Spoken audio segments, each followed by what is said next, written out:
You're about to learn English without even trying. That's the power of storytelling.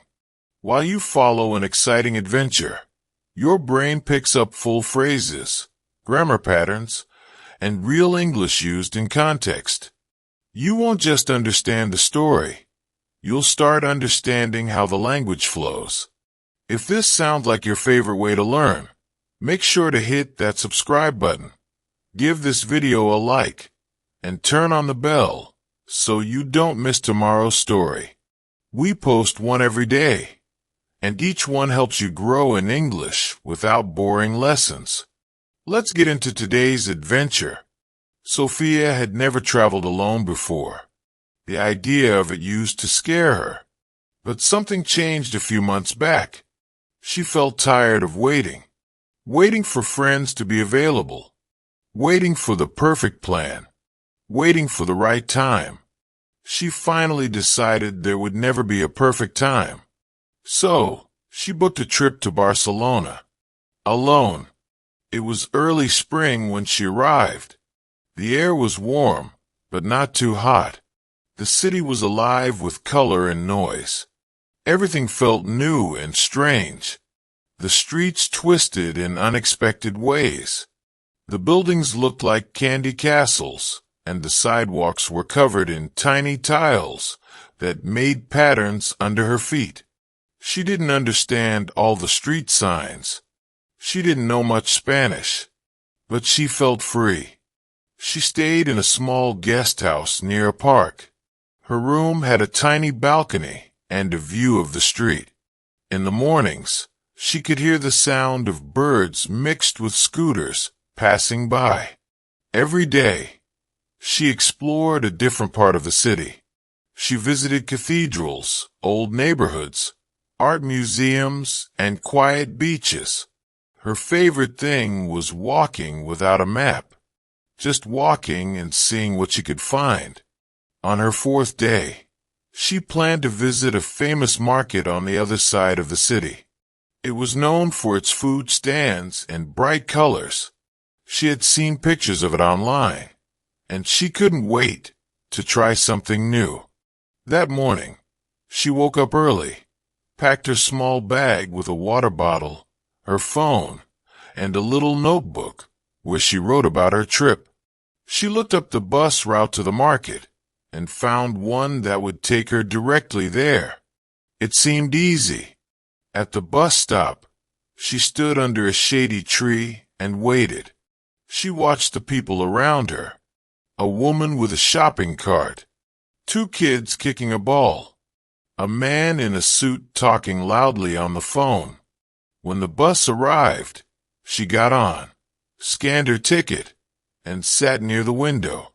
The city moved past her like a slideshow.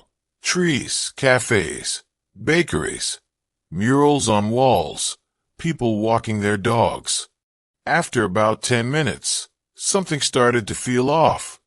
She didn't recognize anything. She kept waiting to see one of the landmarks from the map, but they didn't appear. The bus was moving quickly now, and she realized the street names were changing in the wrong direction. She pulled out her phone, opened her map app, and stared at the small blue dot. Her heart sank. The dot was moving away from the market. She had gotten on the bus going the opposite way. She felt a mix of confusion and embarrassment. The bus was still moving fast, and she wasn't sure where to get off. She could have asked someone, but she didn't know how to explain in Spanish. Her face felt hot. She tried not to panic. Instead, she watched the stops go by until the bus reached the end of the line. The driver looked at her through the mirror. She gave a small, polite smile and stepped off the bus. Now she stood in a part of the city she had never seen before. It wasn't dangerous or scary. It was just unfamiliar. The buildings were smaller here. The shops looked more local. People moved slower. She found a bench and sat down. For a moment, she felt like crying. She had wasted time. She had messed up. But then, something inside her shifted. She was still in Barcelona. The sun was still shining. She still had time. Instead of heading back right away, she decided to explore this unknown place. She walked down a quiet street and smelled something sweet. A bakery. She followed the scent and found a tiny shop with no sign in English.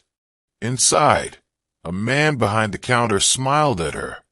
She pointed to something in the display case, and he wrapped it for her. She didn't know what it was, but it tasted like cinnamon and almonds and sunshine. She wandered further and found a small art gallery. The paintings were by local artists. One of them showed a woman standing on a roof, holding her shoes in her hand, looking at the sky. Sophia stared at it for a long time. By the time she made her way back to the main bus stop, she didn't feel lost anymore. She felt like she had discovered a secret piece of the city, one that wasn't in the guidebooks. This time, she got on the correct bus. She sat near the window again, holding a paper bag with another sweet pastry inside. She looked at the people around her. A boy sleeping against the window, a couple holding hands, a man reading a newspaper. When she finally arrived at the market, it was just as colorful as she had imagined.